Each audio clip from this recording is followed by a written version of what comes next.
Really and truly lovely, absolutely wonderful. और इस वक्त हमारे साथ हैं आशीष चंद्रमा, अकोला से, बीजेपी के। आशीष साहब नमस्कार। नमस्कार नमस्कार। नमस्कार सर। मैंने आपका नाम ठीक, मेरा उच्चारण ठीक था कि गलत था सर? जरा अगर गलत था तो सुधार कर दें। आशीष चंद्रमा, आशीष चंद्राराम। आशीष चंद्रराम, आशीष चंद्रराम, वंडरफुल। सो आशीष चंद्रराम साहब, आपको जय सिया राम, बहुत बहुत धन्यवाद आपका हमारे साथ जुड़ने के लिए। तो चंद्रराम साहब ये बताएं कि जो हमारे बड़े अच्छे मित्र हैं जितेंद्र अवार्ड साहब, उनको क्या आवश्यकता पड़ गई ये सब कहने की? अभी मतलब मेरी समझ के बाहर है। क्या कर रहे थे वो? शरद पवार जी भी वहाँ बैठे थे, सुप्रिया सुले जी भी वहाँ बैठी थी। मतलब अब तो ये नया हिंदुस्तान है ना, ये तो माफ नहीं करेगा। आशीष साहब।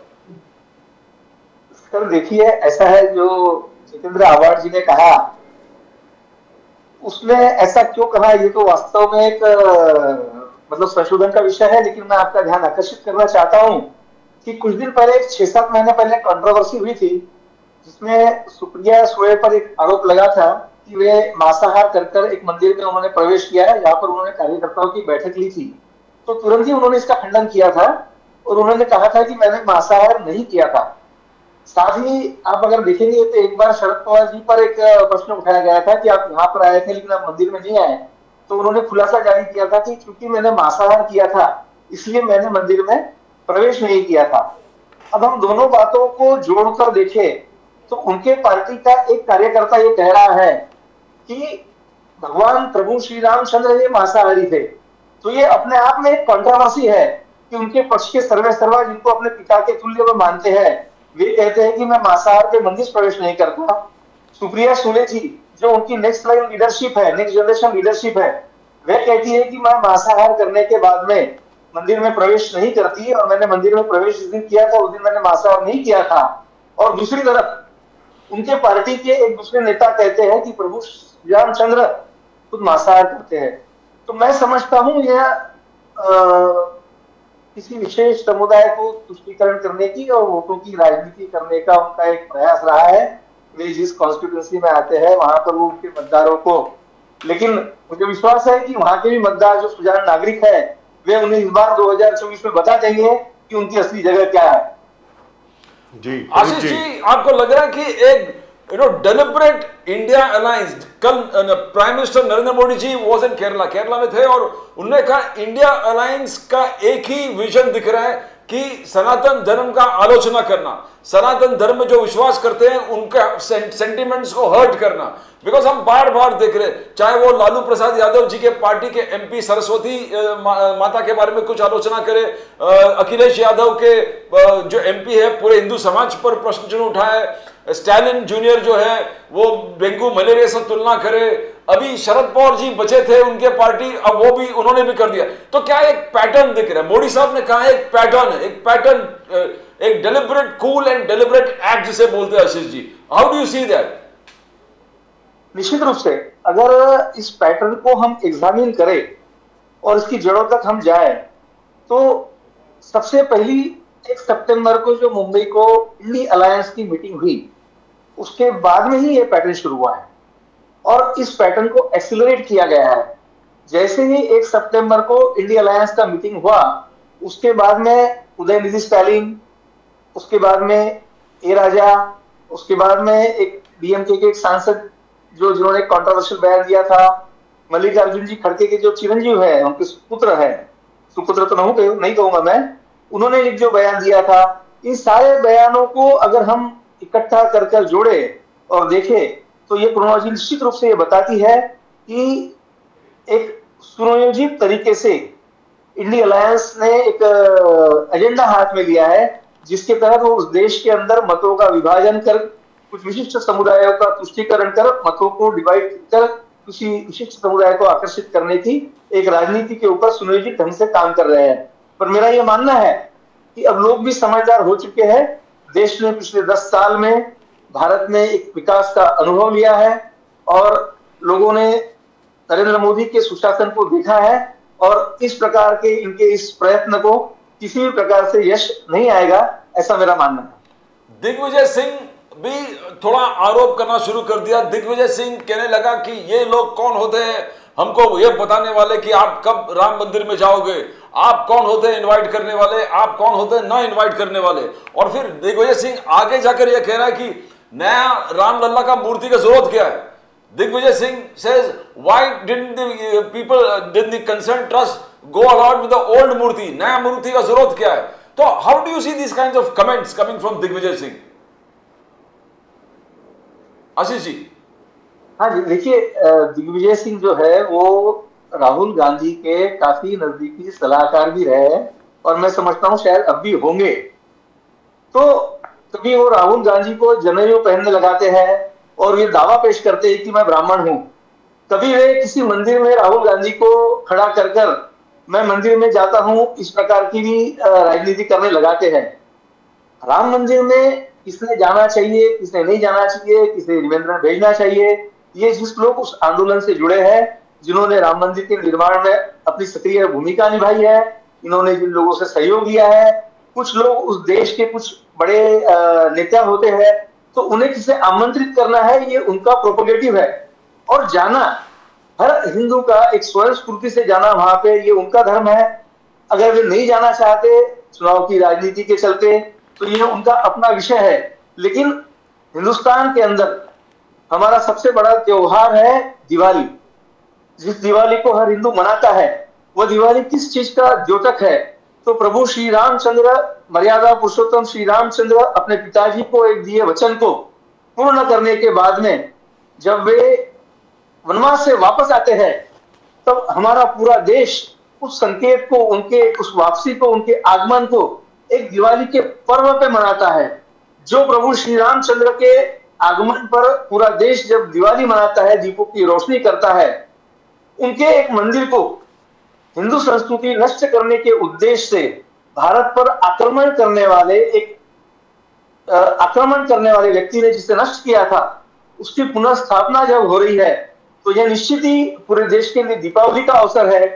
अब इस दीपावली में शामिल होना और नहीं होना ये दिग्विजय सिंह का अपना निर्णय हो सकता है, लेकिन वो निर्णय पर प्रश्न करके वो देश की हिंदुओं की आस्था पर प्रश्न चिन्ह नहीं लगा सकते। लेकिन जिस सभी हिंदुओं को हटाना है वो जरूर वहां पे जाएंगे। आशीष जी, हर समय जब भी ऐसा लग रहा होता है, जब भी ऐसा लगता है कि भारतीय जनता पार्टी जरा दबाव में है, कि भारतीय जनता पार्टी पॉपुलैरिटी में, लोकप्रियता में जरा सी पीछे हो गई है, तो दिग्विजय सिंह जी कुछ ऐसा बोल देते हैं जिसकी वजह से सब लोग बीजेपी की तरफ वापस भागते हैं। जिसकी वजह से शक तो यह होता है कि शायद दिग्विजय सिंह वास्तविकता में आपके लिए काम कर रहे हैं। मुझे तो ऐसा लग रहा है। सर्वप्रथम मैं आपको बहुत जिम्मेदारी से कहना चाहता हूं कि भारतीय जनता पार्टी कहीं भी कमजोर नहीं हुई। हमने 2 सांसदों से जो हमारा सफर शुरू किया था, पहली बार जब ये कहा गया था कि हमारी सरकार नहीं बनेगी, हमने हमारा गठबंधन रहने के बावजूद 2014 में पूर्ण बहुमत अकेले बीजेपी के पास था। 2019 में हम 300 के पार थे और हम 2024 में 400 पार करने जा रहे हैं। यही वास्तविक सत्य है। क्या बात है। तो इस बार 400 पार। दिग्विजय सिंह की का तो करियर ही नहीं, उनकी निजी जिंदगी भी कंट्रोवर्सी भरी रही है। उसके ऊपर मैं क्या बोलूं, मैं उम्र में छोटा हूं, वे काफी बड़े हैं, इसलिए मैं उसके ऊपर कोई कमेंट नहीं करूंगा जी। लेकिन दिग्विजय सिंह जी जो बोलते हैं, मणिशंकर अय्यर साहब जो बोलते हैं, उससे भारतीय जनता पार्टी का राजनीतिक फायदा बहुत होता है, क्योंकि लोगों को ये लगता है कि ये बड़ी अकल वाली पार्टी है बीजेपी, ये इस तरफ जो है यहाँ पे दिग्विजय सिंह जैसे महारथी और मणिशंकर अय्यर जैसे महारथी बैठे हैं, तो इस तरफ तो जाना ही नहीं चाहिए। लेकिन ये बताएं, आज की तारीख में 14 जनवरी से आदरणीय राहुल गांधी जी न्याय यात्रा शुरू कर रहे हैं मणिपुर से। वो कहते हैं कि मणिपुर में अभी तक स्थिति सामान्य नहीं हुई है, अभी 3 दिन पहले भी वहां पे कुछ हिंसात्मक घटनाएं हुई, तो मणिपुर से न्याय यात्रा वो शुरू कर रहे हैं और वो ये कह रहे हैं कि वहां पे प्रधानमंत्री जी को वक्त नहीं मिला वहां जाने का अभी तक, और वहां जो एक्शन लेना चाहिए था अभी तक लिया नहीं गया है। तो उसको आप कैसे देखते हैं? मणिपुर से मुंबई तक की जो यात्रा है अब राहुल गांधी जी की, इसका क्या मकसद है, बताएं।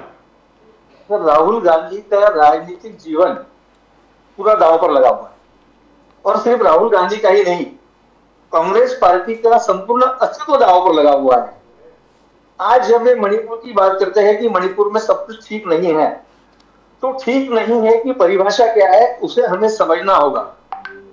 हमें तुलना जो करनी है, हम किसी जगह की तुलना करेंगे तो कल क्या था उसके मुकाबले आज क्या है, ये देखना जरूरी है। मणिपुर पहले क्या था और मणिपुर आज क्या है, इसकी जब हम तुलना करेंगे तो हमें ये समझ आएगा कि मणिपुर में पहले के मुकाबले काफी सुधारित परिस्थितियां हैं। राहुल गांधी जी आज मीडिया के समय में किसी एक चीज को मीडिया पर, आज सोशल मीडिया का इतना बड़ा जो आज प्रचार और उसकी जो पहुंच है, उस वजह से, या माध्यमों की जो पहुंच है, उस वजह से किसी राज्य की, किसी प्रांत की एक घटना को देश भर में पहुंचने के लिए जो सहजता उपलब्ध हुई है, उसके आधार पर ये वास्तविकता आज की है, ऐसा उनका कहना है। तो तुलनात्मक दृष्टिकोण में भूतकाल उसका क्या था, इतिहास उसका क्या था, और वहां से हम कहां तक पहुंचे और हमने वहां कितने सुधार किए हैं, इसकी जब तुलना होगी और इतिहास को जब खोलकर सच सामने पेश किया जाएगा, तब जब लोग उसका आकलन कर पाएंगे, तभी यह निश्चित किया जा सकेगा कि मणिपुर कल क्या था और आज क्या है। यात्रा निकालना उनका काम है, क्योंकि उनके अस्तित्व की लड़ाई है। उनको हमारी शुभकामनाएं। लेकिन मेरा पूछने का तात्पर्य कुछ और था, शायद मैं अपनी बात को अच्छी तरह समझा नहीं पाया। आशीष जी, जी क्या कुछ गिर गया है आपका? हाँ, पानी पी लीजिए, नो प्रॉब्लम। जी बताइए। जी सर, चाय भी पी लीजिए, there is no problem at all. Sir, मैं खुद पीता हूँ यहाँ पे बैठ करके, कॉफी चाय खुद पीते हैं, मतलब बातचीत हो रही है, लोगों के सामने बात रखनी है, मतलब इसमें क्या है। मेरा ये कहना है कि अभी मणिपुर जाना, क्योंकि देखिए साहब, मणिपुर में स्थिति सामान्य नहीं है, स्ट्रेसफुल है, वहाँ पर अभी भी तनाव है। मिताई और कुकी जो समुदाय हैं, उनमें बड़ी मुश्किल से वहाँ का जो प्रशासन है, उन्होंने एक टेबल पर उनको बिठाया है और उनको कहा है कि भैया, या तो ये हिंसा बंद कर दीजिए, वरना केंद्र सरकार और राज्य सरकार की तरफ से जो डंडा फहराया जाएगा वो ऐसा है कि आप लोग उसको संभाल नहीं पाएंगे। वो क्या है ना, भय बिन हुई ना प्रीति, वो करना पड़ता है, मैं मानता हूँ।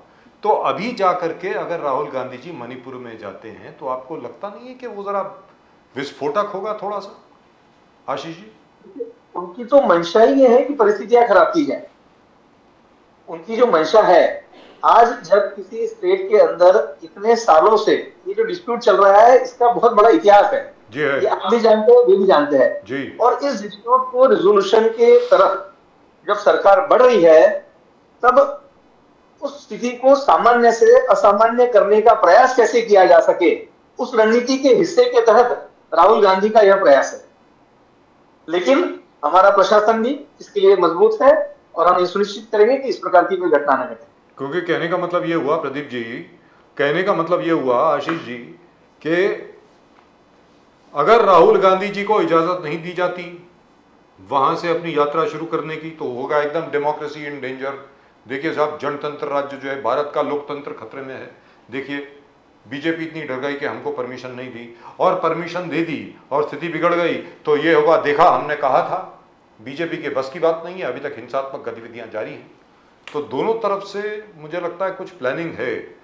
सो I don't know how this will resolve itself, but this seems to be, ये मुझे लग रहा है आखिरी दाव है कांग्रेस का 2024 के चुनाव के पहले, और प्राण प्रतिष्ठान से पहले जी, राम मंदिर का प्राण प्रतिष्ठान से पहले 22 तारीख को मोदी साहब खुद बैठने वाले प्राण प्रतिष्ठान पे, कि जिस तरीके से अचानक इन्होंने डिक्लेयर 14 तारीख से राहुल गांधी यात्रा निकालेंगे, न्याय यात्रा। क्योंकि राहुल गांधी जी की जो भारत जोड़ो यात्रा थी, उसमें बहुत लोग उनके साथ जुड़े, उसमें कोई दो राय नहीं है। न्याय यात्रा में भी शायद जुड़ेंगे। कहने का मतलब यह है कि उनकी जो राजनीतिक जमीन है उसको सुरक्षित रखने के लिए ये न्याय यात्रा निकाली जा रही है। और जैसा प्रदीप जी ने अभी भी कहा, 22 जनवरी के पहले पहले 14 तारीख को ये न्याय यात्रा निकल रही है। इनको भी मालूम है कि एक बार प्राण प्रतिष्ठा पूजा हो गई, उसके बाद तो उद्घाटन हो गया एक बार राम मंदिर का, उसके बाद क्या होने वाला आपको भी मालूम है, सारी दुनिया को मालूम है। आपको क्या लगता है आशीष जी, बताएं। आपकी बात को मैं थोड़ा दुरुस्त करना चाहता हूं। आपने कहा कि उनकी जमीन बचाए रखने के लिए, मेरा ये कहना है कि वे उनके लिए आखिरी प्रयास के रूप में कर रहे हैं। हिंदी में एक कहावत है, बूझता हुआ शोला ज्यादा भड़क के वक्त बूझता है फिर। तो कुछ उसी प्रकार से उनके प्रयास को ये मैं देखता हूं। उनको ये समझ आ गया है कि 2024 में हमारी संख्या जो है वो पिछले बार जो थी उतनी भी नहीं रहने वाली, क्योंकि इस बार तो इतने लोगों के साथ गठबंधन कर रहे हैं। और आप राजनीतिक गठबंधन का मतलब समझिएगा, राजनीतिक गठबंधन में 2 और 2 कभी कभी 1 भी होता है, 4 नहीं होता। वे अपने समविचारी लोगों को साथ में नहीं, अपने विरोधी विचारी को भी साथ में लेके चल रहे हैं। दिल्ली के अंदर जिस केजरीवाल से उनकी बनती नहीं, उन्हें भी वो अपने साथ में ले रहे हैं। उत्तर हिंदुत्ववादी मुखों का जो है रहा है शिवसेना का, उस शिवसेना को भी वो साथ में लेके चल रहे हैं। आपने थोड़ी देर पहले जो जितेंद्र आव्हाड की बात की थी, मैं समझता हूं ये सवाल तो सबसे पहले उद्धव ठाकरे के सामने जाना चाहिए। क्या अभी ये वो इंडिया अलायंस के साथ जाने वाले हैं, जिसके अंदर हिंदू धर्म के सबसे बड़े देवत जो है प्रभु श्री रामचंद्र, मर्यादा पुरुषोत्तम श्री रामचंद्र के बारे में ऐसा व्यक्त करने वाले उद्धव ठाकरे के साथ उद्धव ठाकरे जाएंगे क्या? उद्धव ठाकरे जी आपको प्रश्न पूछ रहे हैं, उद्धव ठाकरे जी आपको प्रश्न पूछ रहे हैं कि बाला साहब ठाकरे जी का सपना था आर्टिकल 370 और राम मंदिर का पुनर्निर्माण। वो एकनाथ शिंदे जी ने कहा कि बाला साहब का जो सपना था वो प्राइम मिनिस्टर मोदी ने पूरा कर दिया। But Uddhav Thackeray ji is asking, आप तो कह रहे हैं कि बाला साहब ठाकरे जी का सपना आपने पूरा कर दिया, मगर बाला साहब ठाकरे जी को क्रेडिट कहीं दिया ही नहीं किसी ने। That is what Uddhav Thackeray ji, Aaditya Thackeray ji, तो how are you going to respond to that you have forgotten 3 people? Aaditya Thackeray says you have forgotten 3 people, one is Lal Krishna Advani ji, one is Murli Manohar Joshi and Bala Saheb Thackeray ji. Ashish ji sir, उनका कहना ये राजनीति से प्रेरित है। सम्माननीय वंदनीय हिंदू हृदय सम्राट बाला साहेब ठाकरे का योगदान नकारा ही नहीं जा सकता। किंतु दिक्कत यह है कि जिस राम मंदिर को जिन्होंने विरोध किया था, जिन्होंने कार सेवकों पर लाठियां चलाई थी, जिन्होंने उन्हें अंदर किया था, ऐसे लोगों के साथ जो प्रभु श्री रामचंद्र को, मर्यादा पुरुषोत्तम प्रभु श्री रामचंद्र को मांसाहारी कहने का जुर्रत कर रहे हैं, उनके साथ में जाके उन्होंने बैठकर अपनी गरिमा, अपना जो क्रेडिट है बाला साहब ठाकरे का वारिस रहने के नाते उसका जो श्रेय उनको जाना चाहिए था, उसके वो हकदार नहीं रहे। उन्होंने उनका वारिस रहकर उनके जो हक था, उनके वारिस रहने के नाते उनका जो श्रेय उनके हक में जाना चाहिए था, उन्होंने अपने हाथ से उसको खोया है। यह उनके गलत निर्णयों के वजह से उनको आज भारत की जनता, भारत की नागरिक ये हक नहीं दे पा रहे हैं। इसके अंदर हम दोषी नहीं रह सकते। आशीष जी, सेकंड थिंग, हाल ही में कुछ दिनों पहले शरद पवार जी ने कहा कि मनमोहन सिंह जी, पूर्व प्रधानमंत्री, बोले कि मनमोहन सिंह जी के दिल में किसानों के लिए जितना प्रेम था, जितना वेदना था, वो शायद आज के सरकार के पास नहीं है। उन्होंने कहा कि अमरावती में कुछ सुसाइड हुए थे और एक खबर जब former prime minister Manmohan Singh ji के पास पहुंचे तो शरद पवार साहब कह रहे हैं कि he immediately came to Amravati and through dialogue delivery and deliberations 72,000 crore कर्ज माफी जो हुआ, Sharad Pawar ji and the erstwhile Congress government, Manmohan Singh ji had sanctioned it. तो इस आज के तारीख में I cannot say the same thing about probably our prime minister. That's what Sharad Pawar साहब said. तो क्या मोदी साहब के दिल में किसानों की तरफ प्रेम नहीं है? आशीष जी सर, शरद पवार साहब जी ने जो कहा कि 72,000 करोड़ का किसान रिलीफ पैकेज दिया गया, क्या वास्तव में वो किसान रिलीफ पैकेज था या बड़े बड़े नेताओं की जो बैंकें थी जिनके एनपीए अकाउंट्स के अंदर किसानों के लोन को इंपोर्ट करके बैंकों को संजीवनी उस माध्यम से दी गई थी? ये आपको सबसे पहले सोचना पड़ेगा। उन्होंने जिस तरीके से कहा कि पंतप्रधान मोदी जी संवेदनशील नहीं है और पंतप्रधान मनमोहन सिंह जी संवेदनशील थे, तो मैं आपको सबसे पहले, मेरा बेसिक सवाल तो यह है कि क्या मनमोहन सिंह जी वास्तव में पंतप्रधान के सारे निर्णय जो एक पंतप्रधान लेने चाहिए वो लेते थे? उनके पास में ये निर्णय वो लेते थे या उनके पीछे दूसरी शक्तियां थी जो निर्णय लेती थी? ये महत्वपूर्ण है। आज आप पीजी घोटाला देखिएगा, कोल घोटाला देखिएगा, जीजाजी घोटाला देखिएगा, तो इन सब में मनमोहन सिंह जी की एक विवशता या उनकी मजबूरी झलकती है। 2G घोटाले के अंदर सुप्रीम कोर्ट ने उस निर्णय में क्या लिखा? तो मनमोहन सिंह के ऑफिस के 2 बड़े पदाधिकारियों को रिस्पॉन्सिबल ठहराया। और क्यों ठहराया? तो राजा साहब ने सुप्रीम कोर्ट में क्या कहा कि मैंने मनमोहन सिंह जी से कॉन्फिडेंस में लेकर उनसे सलाह मशवरा करके ही मैंने सारे निर्णय लिए थे। और मनमोहन सिंह जी ने कहा था कि मैं इसे अलायंस गठबंधन की मजबूरी की समझता हूं, ये उनका वक्तव्य है। तो वो अलायंस गठबंधन के अंदर फार्मर्स रिलीफ पैकेज के नाम पर शरद पवार जी के सारे कोऑपरेटिव बैंकों में जहां किसानों का कर्जा एनपीए हो गया था, और राइट ऑफ कर दिया था, वो 72,000 करोड़ के नाम पर बैंकों को, जिनको बड़े बड़े नेता चलाते थे, उसको संजीवनी दी गई और किसानों के नाम पर किया गया उस सरकार का वह सबसे बड़ा घोटाला था। ये मेरा आरोप है। ये सिर्फ आप ही का आरोप नहीं है, उस वक्त के कांग्रेस के नेता संजय निरुपम जी ने भी यही आरोप लगाया था।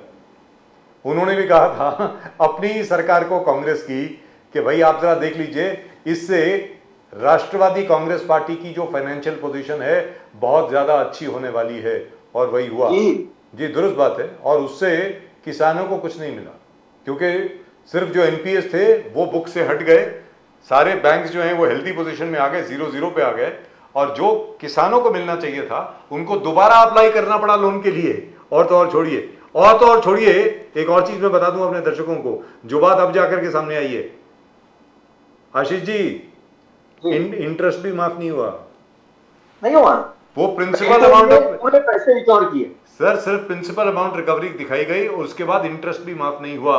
अगले लोन में उन्होंने इंटरेस्ट रिकवर किया पुराना, जिसका खामियाजा अब भी भर रहे हैं। मैं उम्मीद करता हूं कि अभी सरकार है, मैं उम्मीद करता हूं कि इसकी बहुत अच्छी तरीके से तफ्तीश करेगी या अच्छी तरीके से तहकीकात करेगी और मालूम करेगी कि जो किसानों की आत्महत्याएं हुई हैं इतने सालों से, आप तो अकोला से हैं, आप तो बहुत भली भांति इस बात को जानते होंगे कि जिन लोगों ने इतनी ज्यादा आत्महत्याएं करी किस वजह से हुई, क्यों हुई, क्योंकि 10 साल पुराना इंटरेस्ट आप रिकवरी करने के लिए आ गए अभी, और किसी ने मना नहीं किया।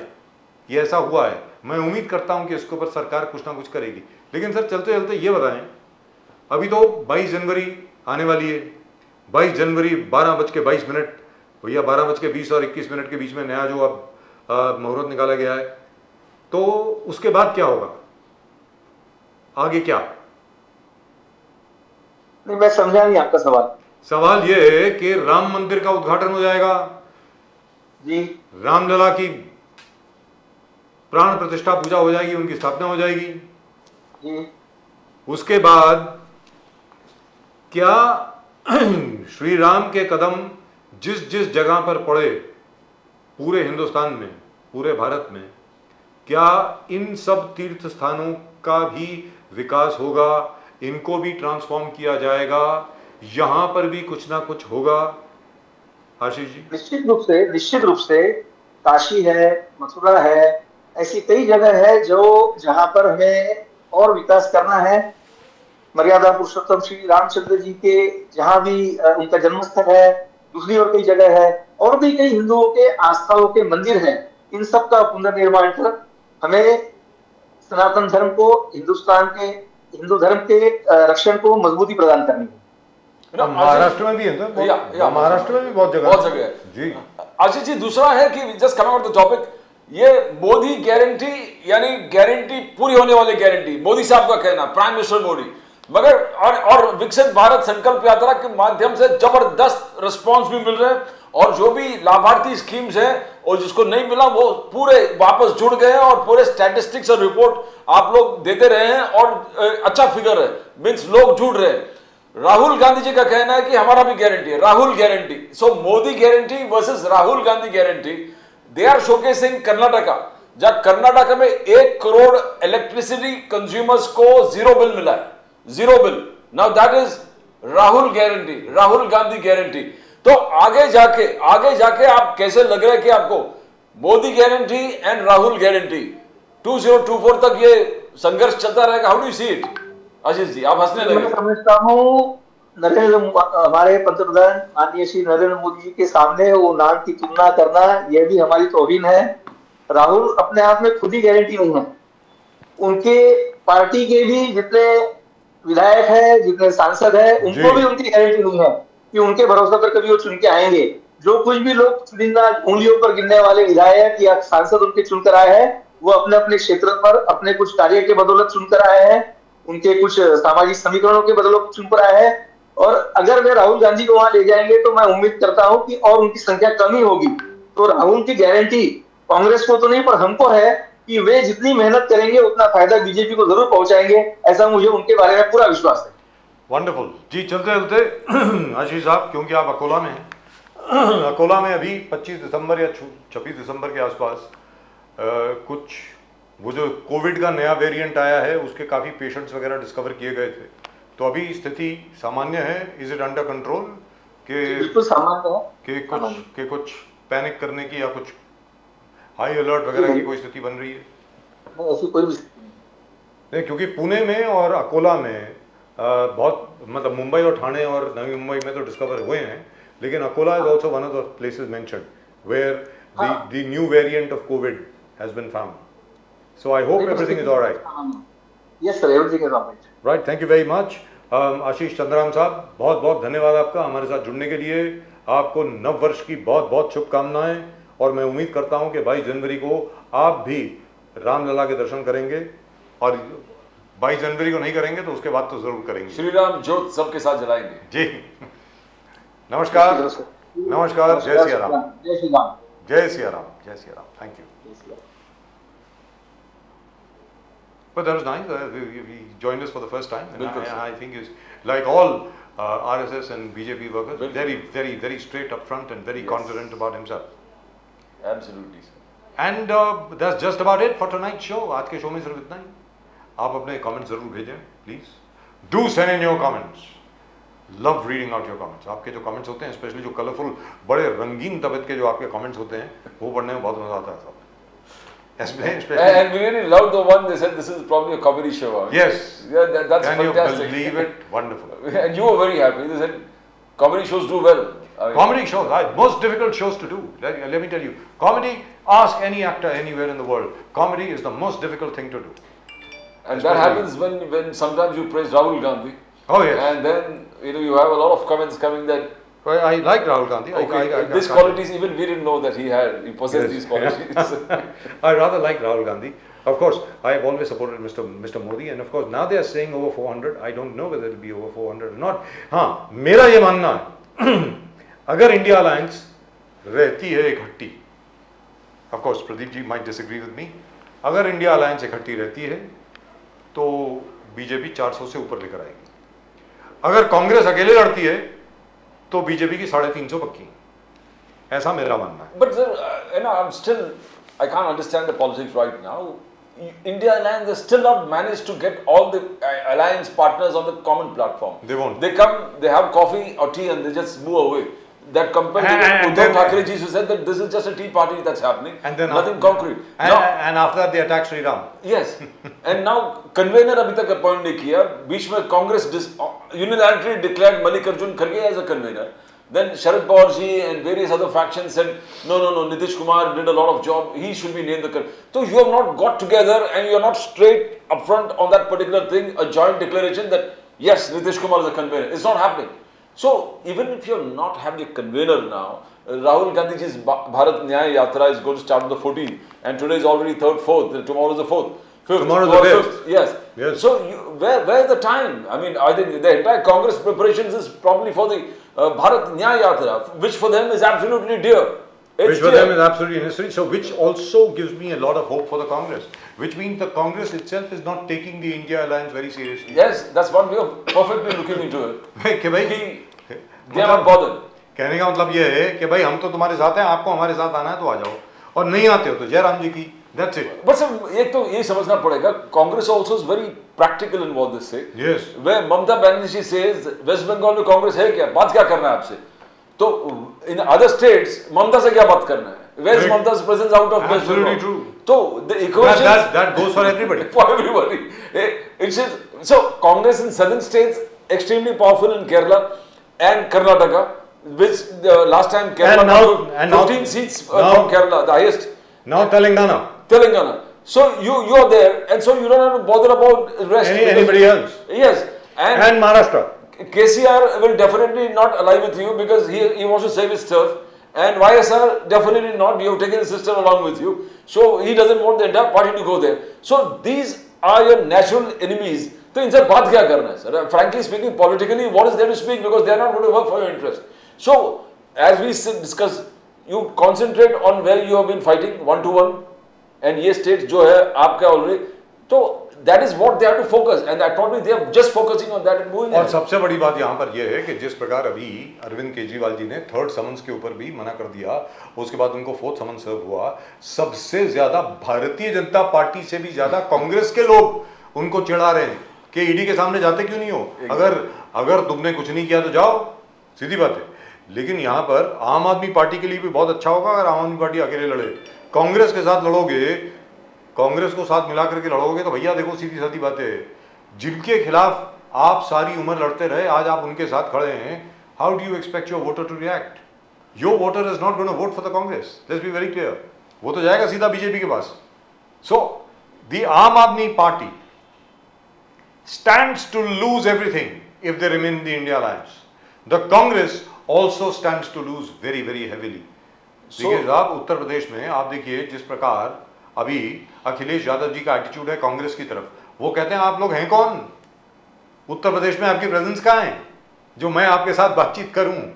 Rightfully speaking the Congress should fight all 80 seats on its own, और देखिए आगे क्या होता है, जो होगा देखा जाएगा। और सर विच कांग्रेस 2019 जो भी जीता है, Kerala there is no BJP, Punjab there is no BJP, no BJP, Telangana probably KCR, there is no Karnataka. So Telangana is not. So wherever Congress has won decently, there is no BJP at all.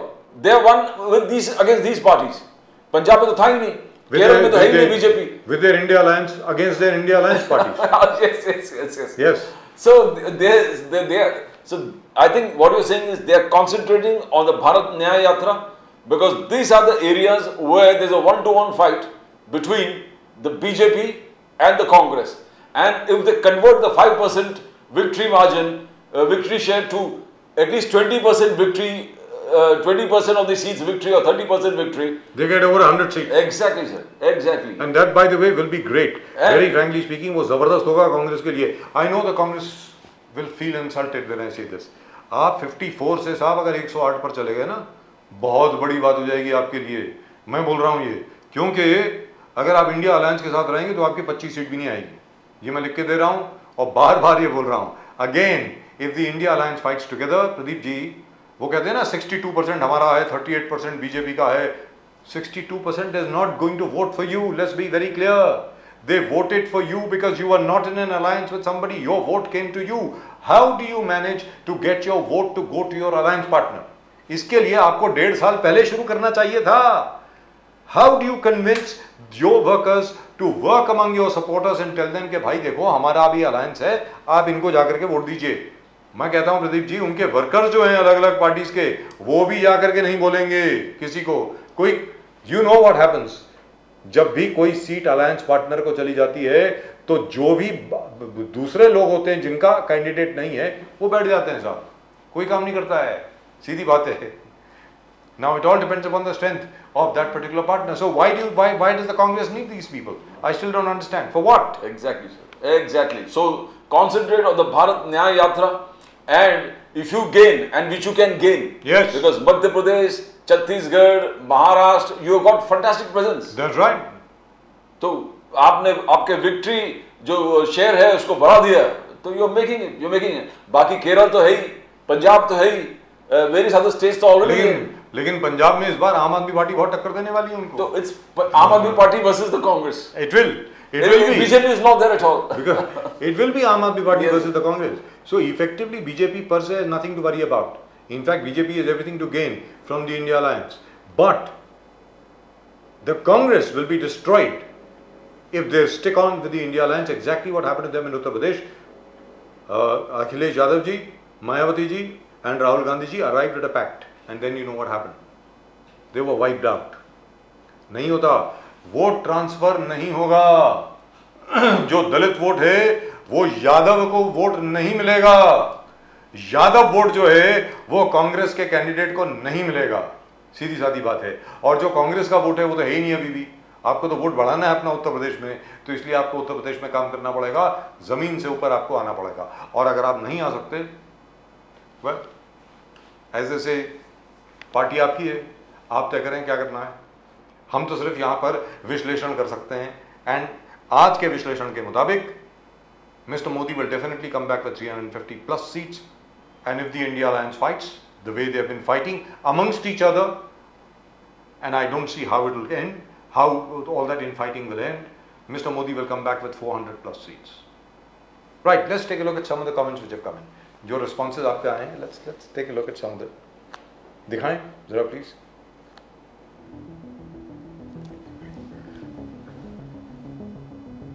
This was Mr. Rakesh Shetty, and we were talking about the wrestlers that Mr. Rahul Gandhi met.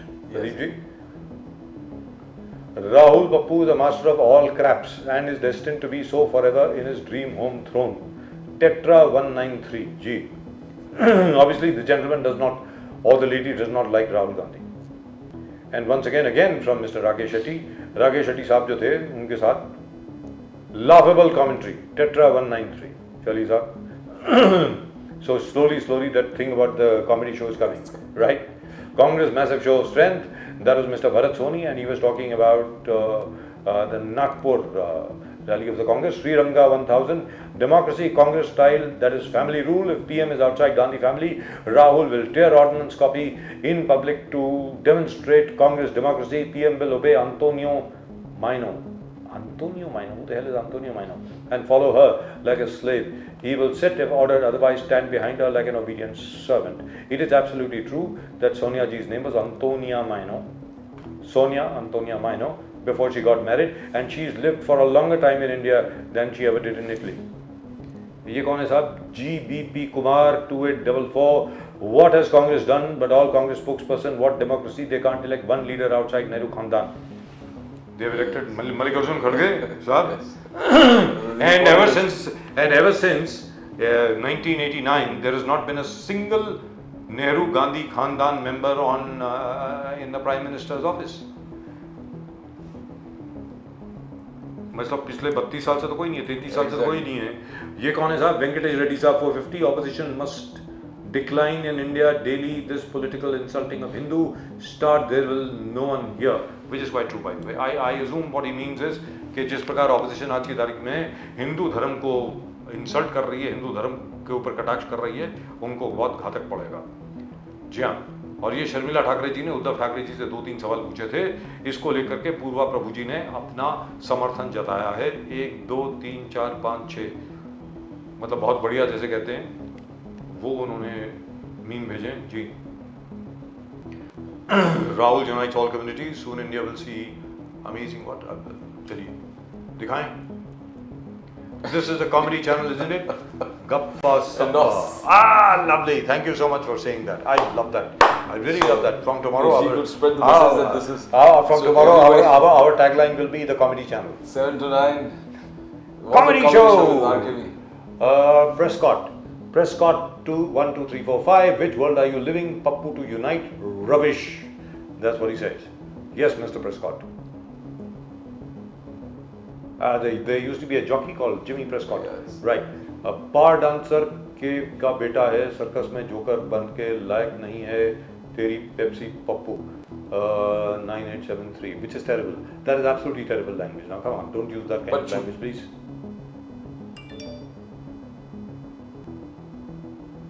Pachu, whatever this guy's name is.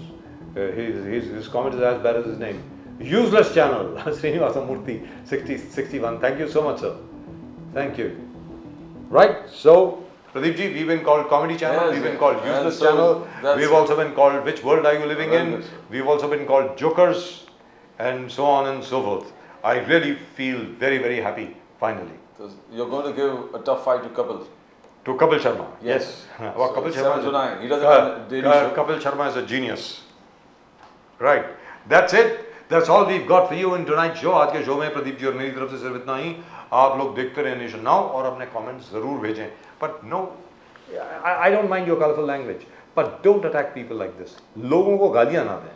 मतलब ये जो अभी अभद्र भाषा का जो इस्तेमाल किया गया था, it's fine. You can write it. I'll read it out also. But it leaves a very bad taste in the mouth. But all the same, आप सब लोगों को हमारी तरफ से नमस्कार. जय हिंद, जय महाराष्ट्र, जय भवानी, जय शिवाजी, वंदे मातरम, Vande Mataram. हर हर महादेव, Har Har Mahadev. जय Siya Ram. Jai Shri Ram.